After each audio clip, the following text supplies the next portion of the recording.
Hi friends, welcome back to Birla's Parvai. 1994 இருந்து 2024 வரைக்கும் ஒரு 30 வருஷமா ஒரு கம்ப்யூட்டர் வண்டி 40 மில்லியன் or 4 கோடி வண்டி இப்போ வரைக்கும் சேல் ஆயிருக்கு. எல்லா மிடில் கிளாஸ் ஃபேமிலி மேனுக்கும் ஃபர்ஸ்ட் ப்ரிஃபரன்ஸான வண்டியும் சொல்லலாம். புதுசாக கியர் பைக் ஓட்டுறவங்களுக்கும் இந்த வண்டி தான் பெஸ்ட்டுன்னு சொல்கிறாங்க. அப்படி என்னடா வண்டி அப்படின்னு பார்த்தா நம்ம ஸ்ப்ளெண்டர்.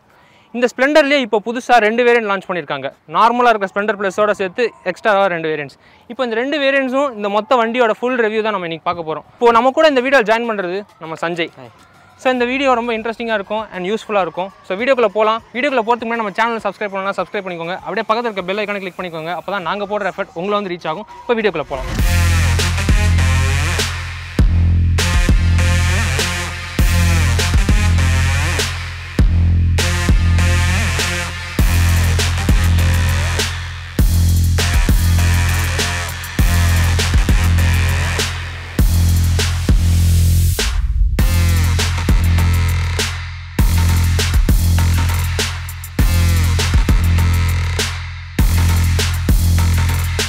இப்போ இந்த ஸ்ப்ளெண்டரோட இன்டெப்த்தான ரிவ்யூக்கு போகிறதுக்கு முன்னாடி இந்த வண்டியில் என்னென்ன வேரியன்ட்ஸ் இருக்குன்னு நம்ம சஞ்சய் சொல்லுவான். ஸோ ஸ்ப்ளெண்டரில் பார்த்தீங்கன்னா 3 வேரியன்ட்ஸ் இருக்குது. ஸோ அட் த மோஸ்ட் பேசிக்லேருந்து பேஸ் வேரியண்ட்டாக சொல்கிறது அந்த ஸ்டாண்டர்டு, அதுக்கப்புறம் மிடில் வருது வந்து அந்த எக்ஸ்டெக்கு, அதுக்கப்புறம் டாப் ஆஃப் த லைனில் வருது இந்த எக்ஸ்டெக் 2.0 வருது. ப்ரைஸிங் பொறுத்தளவு இந்த ஸ்டாண்டர்ட் வேரியண்ட் 95,000 அந்த ப்ரைஸிங்கில் இருக்குது ஆன் ரோட். அண்ட் அடுத்து எக்ஸ்டெக் வேரியண்ட்டில் disc and drum brake variants இருக்குது. அண்ட் எக்ஸ்டெக் 2.0லையும் அதே மாதிரி கேரி ஃபார்வர்ட் ஆகுது. எக்ஸ்டெக் வேரியண்ட் 97,000 இருக்குது. அண்ட் எக்ஸ்டெக் 2.1 வேரியண்ட் 98,000 இருக்குது. இப்போது டிஸ்க் அண்ட் ட்ரம் பிரேக்ஸோட ஆப்ஷன் நம்ம எடுத்துக்கிற மாதிரி ப்ரைஸ் ஆல்ட்ரேட்டே இருக்கும். இப்போ இந்த ஸ்ப்ளெண்டரில் இந்த 3 வேரியன்ட்ஸில் வர ஃப்ரண்ட் ஃபேஸோட டிஃப்ரென்ஸஸை பற்றி நம்ம பார்ப்போம்.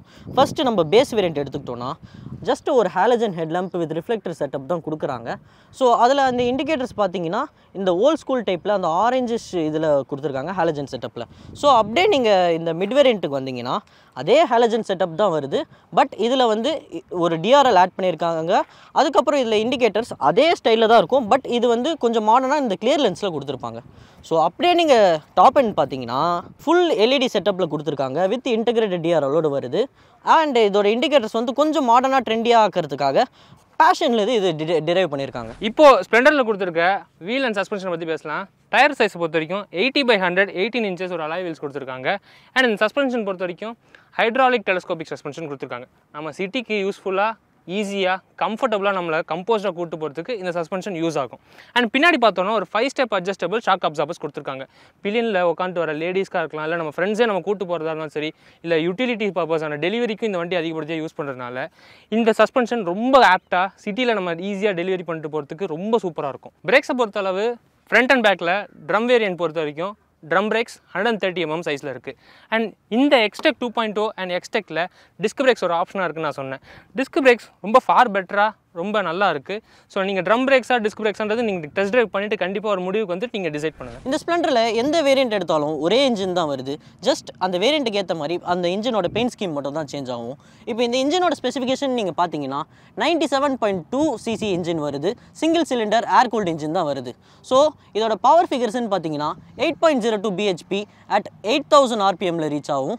And 8.05 Nm of torque at 6000 rpmல ரீச் ஆகுது. இப்போ வண்டியோட ரியர் டிசைன் பார்க்கலாம்.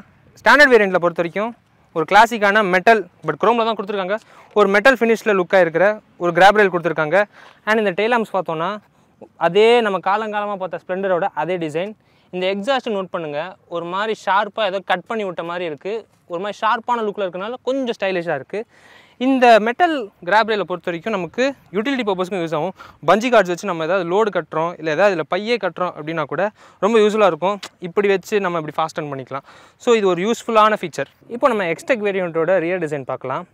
இந்த கிராப் ரயில்ஸ் பாருங்கள், பியானோ பிளாக் ஃபினிஷில் ஸ்டைலிஷாக கொடுத்துருக்காங்க. ஸோ ஸ்ப்ளெண்டர்னால் அங்கிள்ஸ் ஓட்டுற வண்டி தான் கிடையாது, ஓரளவுக்கு யங்ஸ்டர்ஸும் ஓட்டலாம் அப்படின்றத சிக்னிஃபை பண்ணுறதுக்காக தான் இந்த மாதிரி ஸ்டைலில் கொடுத்துருக்காங்க. இந்த எக்ஸாஸ்டோட டிசைன் பார்த்திங்கன்னா கிட்டத்தட்ட ஸ்டாண்டர்டில் இருக்கிற மாதிரி அதே டிசைனில் தான் கொடுத்துருக்காங்க. அதே ஷார்ப்பான ஃபினிஷில் ஒரு மாதிரி கட் பண்ண மாதிரி இருக்குது. இப்போ நெக்ஸ்ட் நம்ம எக்ஸ்டெக் 2.0 ரியர் டிசைன் பார்க்கலாம். இந்த ரியர் டிசைனில் இந்த எக்ஸாஸ்ட் நோட் பண்ணுங்கள். பார்க்குறதுக்கு ஒரு மாதிரி ரவுண்டாக ஒரு மாதிரி பவுல் கட் மாதிரி கொடுத்துருக்காங்க. இது பார்க்க கொஞ்சம் நொஸ்டாலஜியாகவும் இருக்குது, அதே சமயம் ஒரு ட்ரெண்டான ஸ்டைலில் கொடுத்த மாதிரியும் இருக்குது. இப்போது இந்த டெய்லாம்ஸை நீங்கள் நோட்டீஸ் பண்ணிங்கன்னா ஹீரோ ஃபர்ஸ்ட் ரிலீஸ் பண்ணப்போ இந்த லோகோவில் தான் ரிலீஸ் ஆனாங்க. இந்த லோகோவை ஹானர் பண்ணுறதுக்காகவும் ஸ்ப்ளெண்டர் மக்கள் இத்தனை வருஷம் வரவேற்பு கொடுத்ததுக்கு அடையாளமாக இருக்கிறதே இந்த லோகோ தான். அண்ட் இந்த கிராப் ரெயிலும் ஒரு யூஸ்ஃபுல்லான ஃபீச்சர், கிட்டத்தட்ட ஸ்டாண்டர்டில் கொடுத்துருக்க மாதிரி தான் கொடுத்துருக்காங்க. இந்த லோகோவோட இந்த டெயில் லைட்டை பார்க்குறப்போ ஒரு நொஸ்டாலஜியான மெமரியும் கொடுக்குது, அதே சமயம் ரொம்ப ஸ்டைலிஷாகவும் இருக்குது பார்க்க போனால். இப்போ வண்டியோட எர்கனாமிக்ஸ் பார்க்கலாம். சீட் ஹைட்டை பொறுத்த வரைக்கும் 785 mm. நான் ஏறி உட்காடுறேன். நான் ஒரு 6 feet கை. எனக்கு உட்காந்தாலும் நல்லா கால் பதியுது, ஹீல் அண்ட் டோ. எனக்கு வந்து பெருசாக எந்த டிஸ்கம்ஃபர்ட்டும் கிடையாது. வண்டி சீட்டிங் கம்ஃபர்ட்டும் ரொம்ப சூப்பராக இருக்குது. இப்போது டால் பீப்புள் பயப்படுற ஒரே ரீசன் ஸ்ப்ளெண்டர் நிறைய பேர் ப்ரிஃபர் பண்ணாமல் இருக்கிறதுக்கு இந்த ஹேண்டில் பார் தட்டுன்ற அந்த பயம் தான். பட் எனக்கு இதில் பெருசாக தட்டலை. நான் ரொம்ப இப்படி பெண்ட் பண்ணால் தான் லைட்டாகவே எனக்கு பத்துது, இடிக்குது. ஸோ வந்து இது ஒரு பெரிய கன்சர்னாக இருக்காது. என்னை விட டாலாக இருக்கிறவங்களுக்கு கன்சர்னாக இருக்க வாய்ப்பு இருக்குது. But still is perfect for city and every thing. 165 mm ground clearance இருக்குது. ஸோ நம்ம சிட்டியில் ஆஃப் ரோடு சின்ன வந்தாலும் ரோடே கொஞ்சம் அப்படி தான் இருக்குது. இருந்தாலும் சிட்டி யூசேஜுக்கு பக்காவான வண்டி, பெருசாக நமக்கு எந்த பிரச்சனையும் கொடுக்காது. சஞ்சய், நீ என்னை விட கொஞ்சம் ஹைட் கம்மி தான், நீ உட்காந்து பாரு, உனக்கு 10 தான் பார்க்கலாம். ஸோ என்னோடய ஹைட் வந்து 5.6 இருக்கிறேன். ஸோ எனக்கு வந்து இந்த பைக் வந்து ஃபுல் கம்ஃபர்ட்டாக எந்த ஒரு டிஸ்கம்ஃபர்ட்டும் இல்லாமல் கரெக்டாக இருக்குது. இந்த பைக்கோட மினிமம் ரெக்குயர்மெண்ட்டே ஒரு 5.2 இருந்தாலே ரைட் பண்ணலாம். இப்போ என்னோடய லெக் பொசிஷன் நீங்கள் பார்த்தீங்கன்னா, இப்போ நான் இப்படி டில் பண்ணாலும் எனக்கு சுத்தமாக அந்த தட்டுற பிரச்சனைலாம் கிடையாது. அது டால் பர்சன்ஸ் தான் ஆப்வியஸ்லி இருக்கும். So riding dynamics and ergonomics எனக்கு கரெக்டாக இருக்குது. இப்போ நம்ம வண்டியோட எக்ஸாஸ்ட் நோட் நம்ம கேட்கலாம். ஸ்டார்ட்.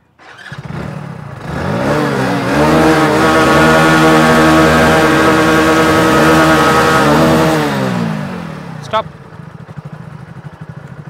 என்னதான் எக்ஸாஸ்ட் ஷேப் ஒன்றுலேயும் கொஞ்சம் டிஃப்ரென்ஸ் இருந்தாலும் இன்ஜின் நோட் ஒரே மாதிரி தான் இருக்குது. ஸோ நீங்கள் வேரியன்ஸ் டிஃப்ரென்ஸாக இருக்குது, அப்போ கண்டிப்பாக எக்ஸாஸ்ட் நோட் மாறுமான்னு நினச்சிங்கன்னா கண்டிப்பாக கிடையாது. எல்லாமே ஒரே எக்ஸாஸ்ட் நோட் தான், ஒரே எக்ஸாஸ்ட் தான். இப்போ நம்ம 3 வேரியன்ட்ஸ்லையுமே இன்ஸ்ட்ருமெண்ட் கிளஸ்டர் மாறுது. அது எப்படி என்னென்ன மாதிரி இருக்குது அப்படின்னு நம்ம பார்க்கலாம். ஃபர்ஸ்ட் நம்ம ஸ்டாண்டர்ட் வேரியன்ட் பார்க்கலாம். ஸ்டாண்டர்ட் வேரியன்ட் கிளஸ்டர் பார்த்திங்கன்னா ஸ்பீடாமீட்டர் இருக்குது, அனலாக் அண்ட் ஃபியூவல் மீட்டர் அனலாகில் இருக்குது, ஒரு நியூட்ரல் சிம்பிள் இருக்குது, அண்ட் இன்ஜின் செக் லைட் இருக்குது, ஹை பீம்க்கான லைட் இருக்குது. இது இல்லாமல் சைட் ஸ்டாண்டில் ஸ்விட்ச் ஒன்று இருக்குது, அண்ட் I3Sக்கான இண்டிகேட்டர் ஸ்விட்ச் ஒன்று இருக்குது. இது இல்லாமல் லெஃப்ட் அண்ட் ரைட் இண்டிகேட்டர்ஸ்க்கு 2 தனித்தனியான சிம்பிள்ஸ் கொடுத்துருக்காங்க. அண்ட் அப்படியே ஸ்விட்ச் கியர் வந்தோம்னா இங்கே ஹார்ன் இருக்குது, அண்ட் இண்டிகேட்டருக்கான ஸ்விட்ச் இருக்குது, அண்ட் ஹை பீம் நம்ம ப்ரெஸ் பண்ணி எடுத்துக்கிறதுக்கும் இருக்குது. இப்போ இந்த பக்கம் அப்படியே வந்தோம்னா எல்லா வண்டியிலையுமே I3Sக்கான ஸ்விட்ச் வந்து ரைட் சைடில் கொடுத்துருக்காங்க, அண்ட் நம்ம செல் ஸ்விட்சும் இங்கே கொடுத்துருக்காங்க. இப்போ நம்ம எக்ஸ்டெக் வேரியண்ட்டோட டிஜிட்டல் இன்ஸ்ட்ருமெண்ட் கிளஸ்டர் பார்க்கலாம். இது ஒரு fully digital instrument cluster, coloured கிடையாது, நார்மல் தான். இதில் பார்த்தீங்கன்னா இப்போ நடுவில் இங்கே ப்ளூடூத் சிம்பிளுக்கு உங்களுக்கு காமிச்சிருக்கோம். இந்த வண்டியில் ஹீரோவோட கனெக்டிவிட்டி சிம்பிள் இருக்குது. ஸோ கனெக்டிவிட்டியும் இதில் பண்ணிக்கலாம். நம்ம மேப்பில் நமக்கு காட்டாது, நமக்கு just phone call notifications and Bluetooth மட்டும் நம்ம கனெக்ட் பண்ணிக்கலாம்.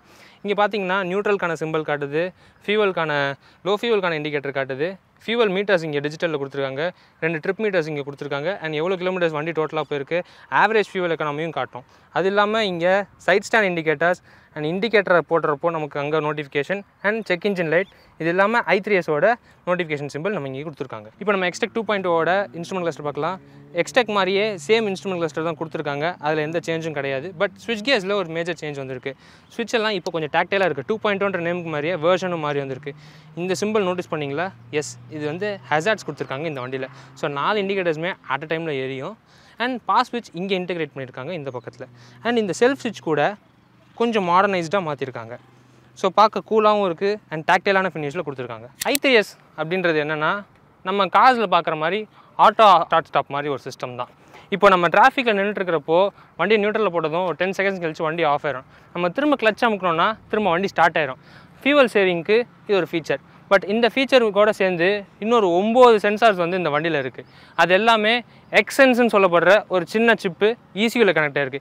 இது எல்லாமே வண்டியோட எஃபிஷியன்சி அண்ட் வண்டியோட ஈஸி ஹேண்ட்லிங், இது இல்லாமல் வண்டி கொஞ்சம் சேஃபாகவும் இருக்கணும், நம்ம கொஞ்சம் ஸ்பீட் எடுத்து ஓட்டினா கூட அப்படின்றதெல்லாம் கண்ட்ரோல் பண்ணுறதுக்கு அந்த ஒரு சிப்லேயே நம்ம இன்டெகிரேட் பண்ணியிருக்காங்க. நல்லா இருக்குல்ல? இப்போ நம்ம இந்த வண்டியோட மைலேஜ் அண்ட் டேங்க் கெப்பாசிட்டி பார்க்கலாம். டேங்க் கெப்பாசிட்டி பொறுத்த வரைக்கும் நமக்கு 9.8 லிட்டர்ஸ் டேங்க் கெப்பாசிட்டி கொடுத்துருக்காங்க. அண்ட் மைலேஜ் ARAI கிளைம் பண்ணுறது 60 to 70 km/L கொடுத்துருக்காங்க. கண்டிப்பாக 65 to 70 கிட்ட நம்ம வந்து கரெக்டாக ஓட்டணும் அப்படின்னா நல்ல மைலேஜே கொடுக்கும். அண்ட் இன்னுமே வந்து இந்த வண்டியோட இன்ஜின் வந்து இவ்வளோ 30 வருஷமாக தாங்குது அப்படின்னா அதோட ஸ்பேர்ஸ் அண்ட் சர்வீசபிலிட்டி தான். ஈஸியஸ்ட்டு சர்வீசபிலிட்டி அண்ட் ஆல்சோ ஸ்பேர்ஸோட ப்ரைஸ்லாம் ரொம்ப அஃபோர்டபுள் காஸ்ட்டில் தான் இருக்குது. இப்போது ஒரு வண்டி 23 வருஷமாக இன்னுமே வந்து ரன் ஆகிட்டுருக்கு. அதே சமயம் அந்த வண்டி வந்து 4 lakh kilometers கிளாக் ஆகிருக்கு அப்படின்னு நீங்கள் சொன்னால் நம்புவீங்களா? கண்டிப்பாக கிடையாது. நம்ம சஞ்சயோட அப்பா வண்டி தான் அது அப்படி கிளாக் பண்ணியிருக்கு. சொல்லு சஞ்சய், அது என்ன கதை? ஆக்சுவலி அது எங்கள் அப்பாவுக்கு கிடைச்ச ஒரு மேரேஜ் கிஃப்ட்ன்றனால சென்டிமெண்டலாக வச்சுருக்காரு அந்த வண்டியை. 23 இயர்ஸ் ஆகியும் அந்த வண்டியை கைவிடாததுக்கு காரணம் அந்த வண்டியோட ரிலையபிலிட்டி தான். இது வரைக்கும் 4 lakh kilometers கிளாக் ஆகியும் அந்த இன்ஜின் வந்து ஸ்டில் அலைவாக இருக்குது. அண்ட் எஃபிஷியன்சிலும் இன்னி வரைக்கும் எந்த குறையும் வைக்கல. ஜஸ்ட் ஒரு 1-2 வைப்ரேஷன்ஸ் தான் கிரீப்பின் ஆகிருக்கு தவிர இன்ஜின் இன்னமும் அலைவாக தான் இருக்குது. இதனால தான் ஸ்ப்ளெண்டர்னு கூப்பிடாம லெஜெண்டுன்னு கூப்பிட்றாங்க.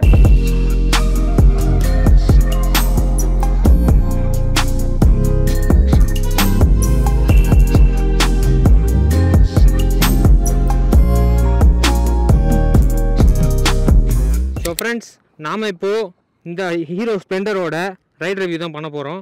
வண்டி ஆஃப் ஆகிட்டுருக்கு. இப்போ நான் எப்படி ஆன் பண்ணுறேன் நீங்கள் நல்லா நோட் பண்ணுங்கள். அப்படியே இங்கே பார்த்தீங்கன்னா எக்ஸாஸ்ட் நோட் பார்த்துக்கோங்க லைட்டாக. ஸோ நீங்கள் பார்த்தீங்க இந்த i3s சிஸ்டம் எவ்வளோ யூஸ்ஃபுல்லாக இருக்குதுன்னு சொல்லிட்டு. கிட்டத்தட்ட நம்ம ஃபியூவல் நல்லாவே சேவ் பண்ணுறதுக்காக காரில் இருக்கிற மாதிரி auto engine idle off start stop மாதிரி இருக்கும் இந்த ஃபங்க்ஷன். ஸோ இப்போ நம்ம ஸ்டார்ட் பண்ணலாம் ரைட் ரிவ்யூவை.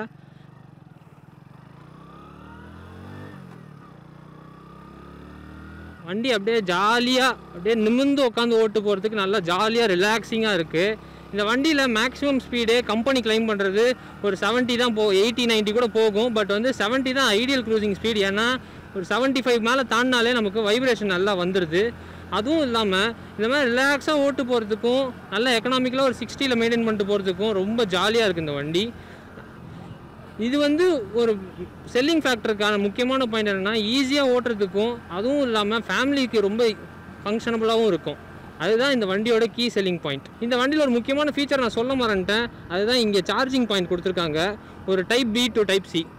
ஸோ வந்து சார்ஜிங் பாயிண்ட் இந்த ப்ரைஸில் கொடுக்கறது வந்து ஒரு நல்ல ஃபீச்சர்னு சொல்லலாம். பட் வந்து இது கொடுத்துருக்குற அந்த க்ளோசிங் வந்து கொஞ்சம் ஒரு மாதிரி ஒரு ஃப்ளிம்ஸியாக தான் இருக்குது. ரப்பர் நல்லா இருக்குது. பட் ஸ்டில் வந்து மழை வரப்போ வந்து அதில் எதுவும் போயிட்டு பேட்டரி ஷார்ட் ஆகாமல் இருந்தால் நல்ல விஷயந்தான். இப்போ நீங்கள் இங்கே பார்க்கலாம் இன்ஸ்ட்ருமெண்ட் கிளஸ்டரில் km/லிட்டர் ஆவரேஜ் பார்த்தீங்கன்னா 104 km காட்டுது.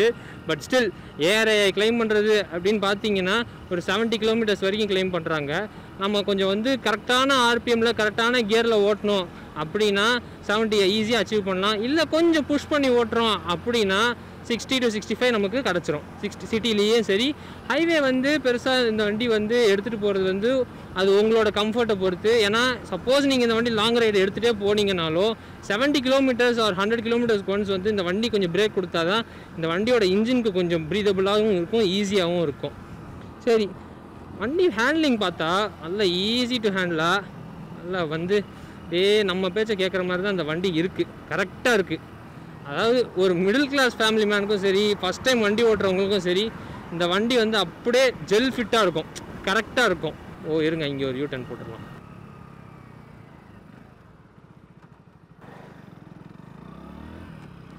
டேர்னிங் ரேடியஸ் சின்ன டேர்னிங் ரேடியஸ் தான். பட் நான் லெஃப்ட் சைடில் வரணும், லெஃப்ட் லைன் மெயின்டைன் பண்ணிட்டு போகலாம் அப்படின்றதுக்காக தான் நான் கொஞ்சம் லாங்கர் டேர்னிங் ரேடியஸ் எடுத்தேன். இந்த வண்டி அப்படியே ஈஸி டு ஹேண்டிலாக தான் இருக்குது. பிரேக்ஸ் பார்த்தீங்கன்னா கம்பைன்டு பிரேக்கிங் சிஸ்டம் கொடுத்துருக்காங்க. இப்போ நான் ஓட்டுற வேரியண்ட்டில் டிஸ்க் பிரேக்ஸ் இருக்குது. ஸோ வந்து டிஸ்க் பிரேக்ஸோட பிரேக்கிங் பார்க்கலாம்.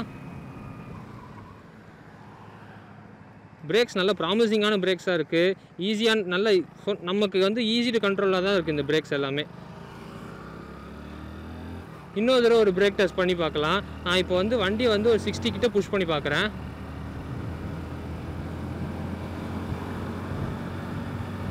இப்போ நம்ம மக்கள் அதிகப்படியாக போகிற ஸ்பீடில் தான் போயிட்டுருக்கேன். இப்போ நான் வந்து 60ல் பிரேக் அடிக்கிறேன். வண்டி வீல் எதுவுமே லாக் ஆகலை, எந்த ஸ்கிட் ஆகிறது அந்த மாதிரி எந்த பிரச்சனையும் இல்லை.